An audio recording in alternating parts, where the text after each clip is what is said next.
Everyone gather around. My stepmother's voice carried across the marble foyer of the Sullivan mansion. Time for the annual family photo. I watched from my corner as they assembled.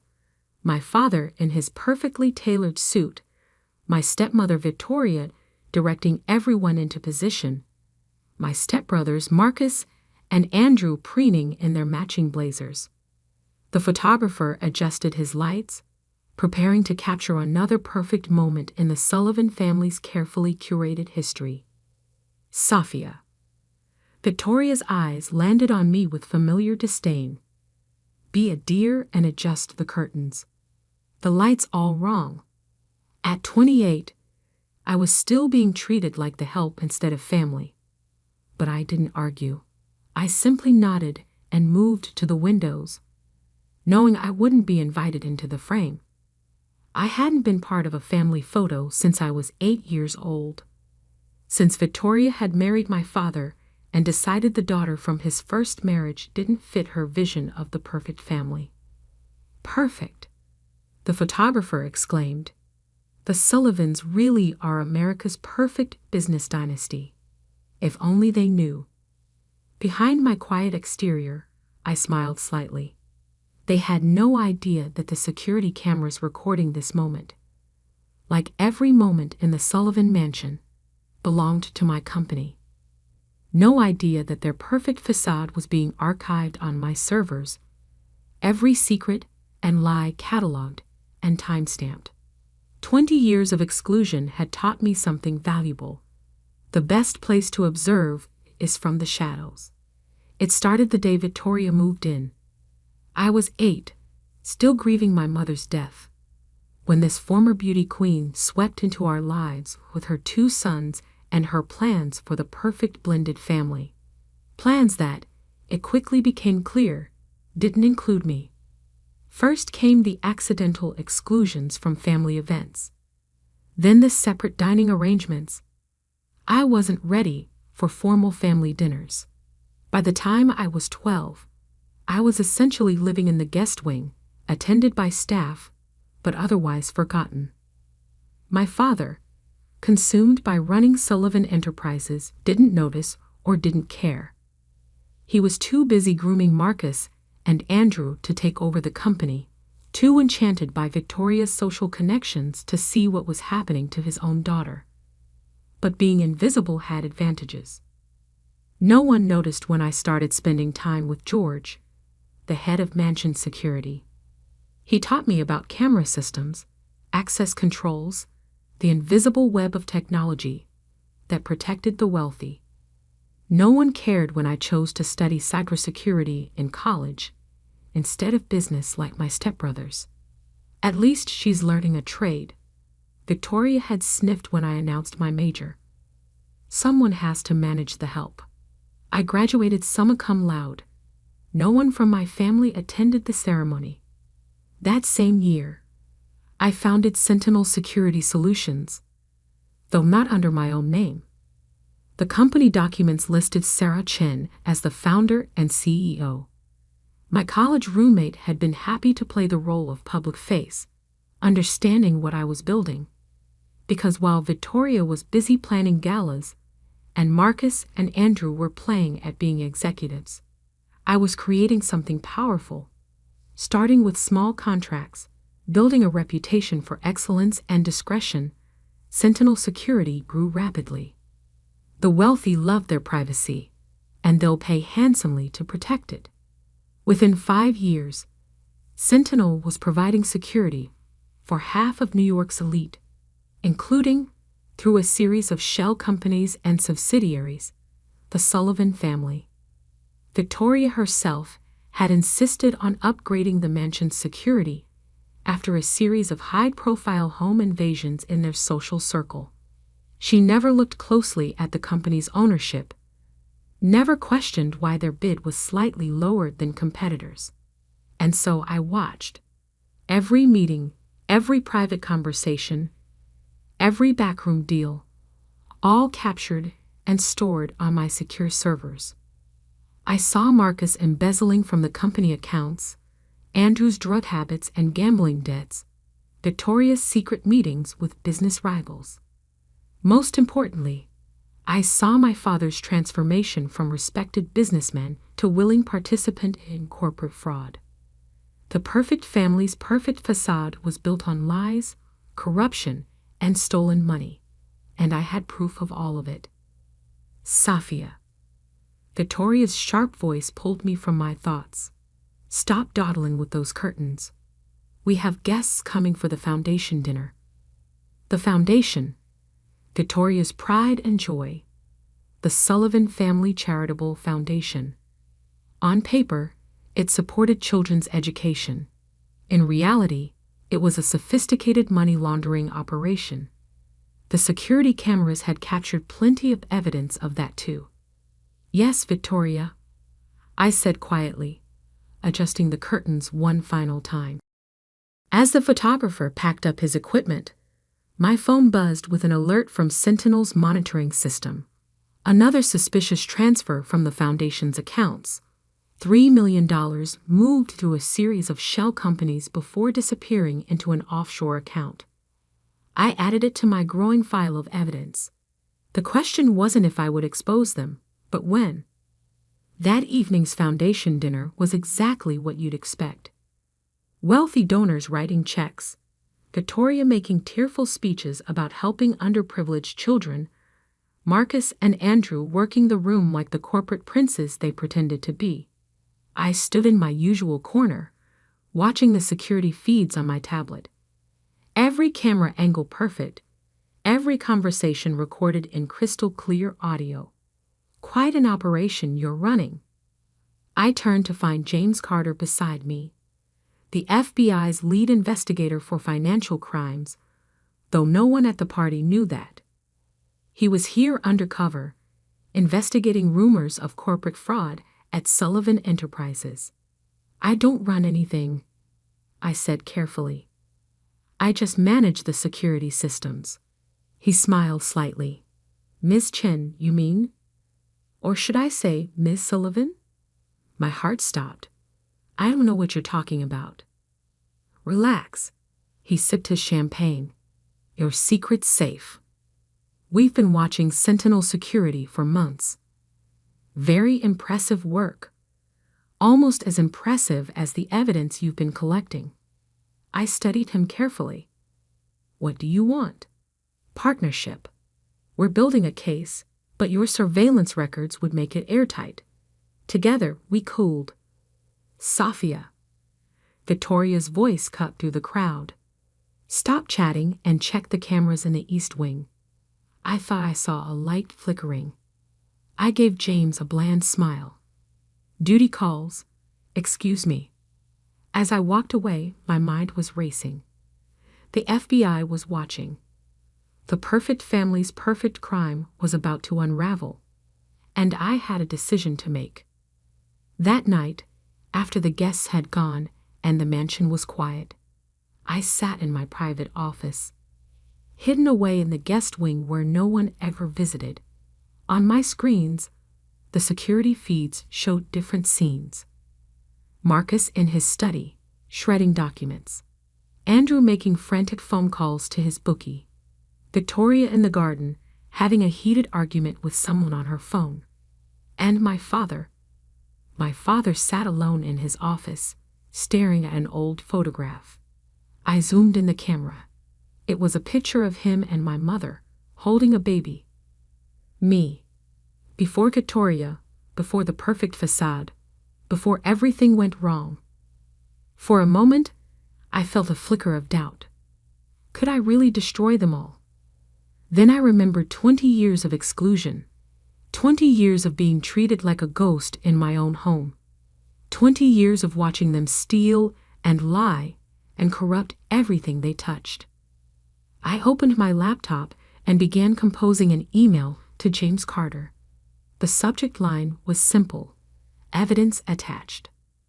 The perfect family was about to learn that the person they tried to erase had been watching all along. And I had seen everything. The next 48 hours were a masterclass in watching people unravel. I monitored it all through my security feeds. watching each family member react to the first tremors of their world collapsing.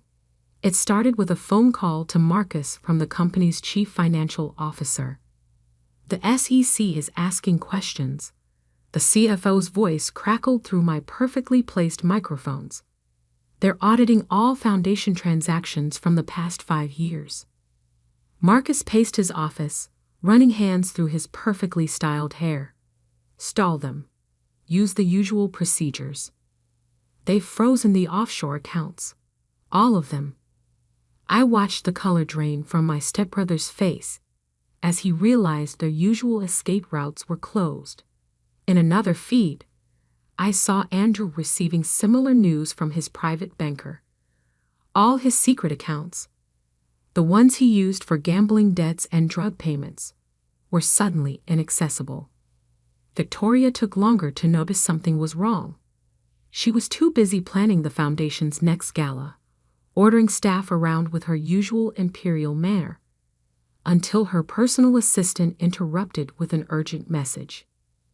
"Mrs. Sullivan, the New York Times is on the line. They're asking for comment about allegations of money laundering through the foundation." I zoomed in on Victoria's face just in time to catch her perfect mask crack. For a split second, real fear showed through. My father was the last to know. I watched through the camera in his office as Marcus burst in, waving his phone. "Dad, we have a problem. Someone's talking to the feds. Someone who knows everything." For the first time in years, I saw my father look old, tired. "What do you mean? Everything?" "The foundation, the offshore accounts, the fake contracts, all of it. They have documentation, video recordings, audio files." My father's eyes narrowed. "Video recordings?" "From our own security systems." Marcus was practically shouting now. "Every meeting, every conversation, it's all been recorded." I smiled, watching my father's face as realization dawned. He looked straight at the camera in his office, the one he'd never paid attention to before. For a moment, I thought I saw recognition in his eyes. Then Victoria swept in, already in damage control mode. I called the lawyers, all of them, and the PR team. "We need to present a united front." She looked around the office. "Where's Sophia?" My father frowned. "What does Sophia have to do with this?" "She manages the security systems." Victoria snapped. "If someone's been accessing our cameras." "You mean the cameras you insisted we upgrade?" My father's voice was quiet. "The contract you pushed through without review." Victoria's perfect composure slipped again. "What are you suggesting?" "Nothing." He turned to stare out the window. "Nothing at all." I switched feeds to the mansion's entrance just in time to see 3 black SUVs pull up. FBI agents emerged, led by James Carter. "Right on schedule," I murmured. My phone buzzed. A message from Sarah Chin, my public face at Sentinel Security. "They're moving on all locations simultaneously. 15 federal warrants being executed right now."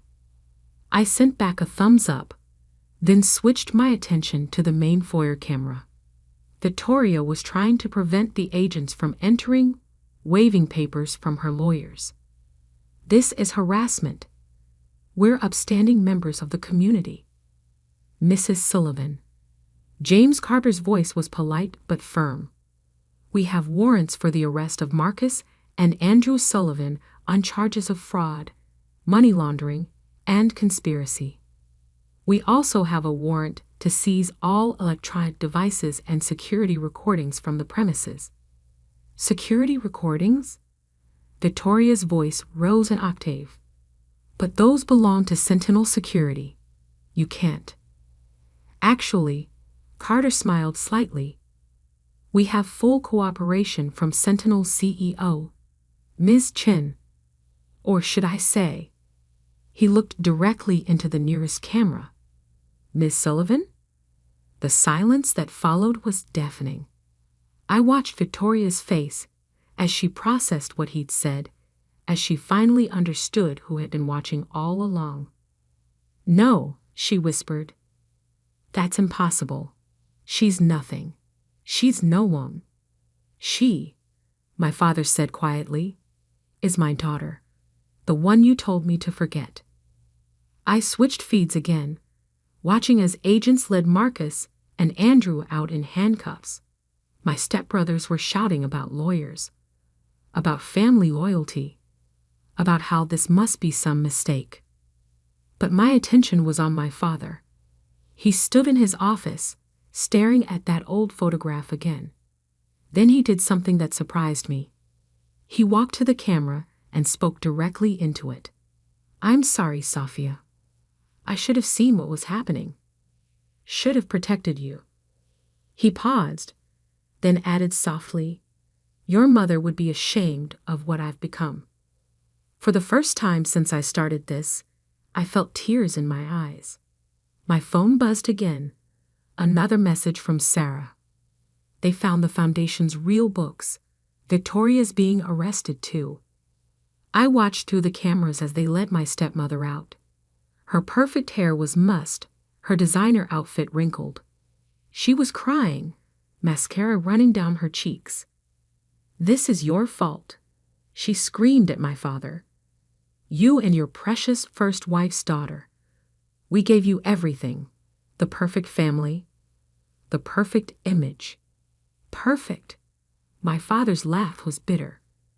"We destroyed the only perfect thing I had, and now we're paying for it." I switched off the feed, letting my screens go dark. 20 years of watching, waiting, and recording had led to this moment. The perfect family's crimes were exposed. Their empire was crumbling.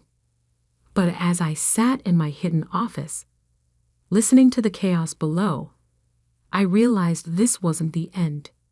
It was just the beginning, because I had one more card to play, one final revelation that would change everything. And this time, I wouldn't be watching from the shadows. This time, I would step into the light. The Sullivan mansion felt different without the perfect family. Empty rooms echoed with memories, security cameras watching silently as federal agents boxed up evidence of 2 decades of fraud. I sat in my father's office, now my office, reviewing the final piece of evidence I hadn't turned over to the FBI. A video from 15 years ago, captured by the old security system, the one Victoria had insisted on replacing with my company's equipment. On the screen, my father and Victoria stood in this very room, arguing about me. "She's becoming a problem," Victoria said, pacing in agitation. "She's too smart, asks too many questions. She'll figure out what we're doing with the Foundation." My father looked tired, already beaten down. "She's my daughter, Victoria, my only link to Catherine. Your dead wife isn't here anymore." Victoria snapped. "I am. And I'm telling you, either the girl goes to boarding school, or our arrangement ends. Choose." I watched my father's face as he made the choice that would shape all our lives. "I'll make the arrangements." 2 weeks later, I was shipped off to a boarding school in Switzerland. The perfect solution. Far enough away that I couldn't interfere with their schemes, but expensive enough to maintain the family's charitable image. What they hadn't counted on was that my exile would give me exactly what I needed: distance, perspective, and time to plan. My phone buzzed. James Carter calling. "The DA is offering deals," he said without preamble. "Marcus and Andrew are ready to flip on Victoria. They're claiming she masterminded everything." I smiled. "And the evidence I sent this morning? Game changer. Victoria's lawyers are already reaching out for plea negotiations." The evidence in question was devastating. Videos of Victoria meeting with known money launderers, audio recordings of her threatening employees who asked questions, paper trails showing her systematic looting of the foundation. "What about my father?" I asked quietly. Carter sighed. "He's cooperating fully. His lawyer thinks with his age and health, he might avoid jail time. But the company will need new leadership," I finished. Because that was my final card, the one I'd been holding back until now. While Victoria had been busy destroying the family's legitimate business, I had been quietly buying shares through various shell companies. Combined with my father's shares, which would be forfeited under the plea agreement, I now controlled 51% of Sullivan Enterprises. The prodigal daughter wasn't just back. She owned everything. A knock at the office door made me look up. My father stood there, looking older than his 65 years. "The FBI said I'd find you here," he said softly. I gestured to the chair across from me.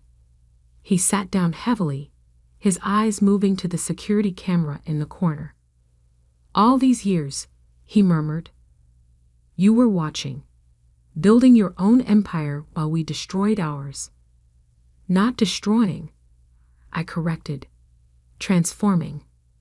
Sullivan Enterprises can be legitimate again, ethical." He studied my face, really looked at me, perhaps for the first time in 20 years. "You look so much like your mother. She would have been proud." "Would she?" I turned my laptop so he could see the old video still playing. "Proud that you chose Victoria's schemes over your own daughter." He flinched. I was weak, afraid of losing everything if Victoria exposed my early frauds to the board. But in trying to protect our wealth, I lost something far more valuable. Your soul, my daughter. Silence filled the room. Through the windows, I could see federal agents leading the last of Victoria's conspirators out of the mansion. I reviewed the plea agreement. I said finally, "You'll avoid prison by forfeiting your shares and testifying against Victoria. The company will need a new CEO." He nodded wearily. "Marcus and Andrew are going to prison. Victoria will follow. It's over." "No," I said quietly. "It's just beginning." I handed him a folder, my plans for restructuring Sullivan Enterprises, clean energy investments, technological innovation, legitimate charitable work. Everything the company could have been without Victoria's corruption. "You're taking over," he said. It wasn't a question. "I own controlling interest now. The board votes tomorrow, but it's a formality. The real question is, will you help me?" He looked surprised. "You want my help? After everything?" "Not as CEO, not even as an executive, but as my father." I met his eyes. "If you're ready to be that again." For the first time in 20 years, I saw tears in his eyes. "I don't deserve a second chance." "No," I agreed, "but I deserve a father. And this company deserves a chance to be something better than what Victoria made it." The next few weeks were a whirlwind of change. Victoria, facing overwhelming evidence, accepted a plea deal, 20 years in federal prison. Marcus and Andrew got lighter sentences in exchange for their cooperation, but they would still spend years behind bars. The board voted unanimously to accept my leadership, especially after I presented evidence that Sentinel Securities' profits could help offset the losses from the foundation's collapse. My father, true to his word, took a humble role as an advisor. Each morning, he would arrive early to help me review contracts and strategic plans. Each evening, we would have dinner together, just the two of us, rebuilding 2 decades of lost time. 1 month after taking control, I stood in the mansion's foyer, watching a different kind of photo shoot. This one was for Forbes magazine, a cover story about the transformation of Sullivan Enterprises. Ms. Sullivan, The photographer called. "Would you like your father in this shot?" I looked at the man who had once chosen wealth and power over his own daughter. He stood uncertainly to the side, just as I had done so many times before. "Yes," I said, "I would." As we posed together, I caught our reflection in the window. Behind us, the security camera watched silently, no longer a tool for exposing crimes, but a reminder of how I had turned my exile into strength. The perfect family was gone. In its place was something real, imperfect, complicated, but honest. My phone buzzed one last time. A message from James Carter. Victoria's appeals were denied. It's really over. I smiled, looking at my father as he proudly straightened his tie for the photo. "No," I whispered, "it's just beginning." Because sometimes the person they try to erase becomes the person who writes the ending. And in this ending, the forgotten daughter didn't just survive, she triumphed. The security cameras had seen everything, but more importantly, they had shown me who I really was. Not a victim, not an outcast, but a woman strong enough to turn 20 years of exclusion into an empire of her own. And this time, I wasn't just in the family photo. I was the one taking it.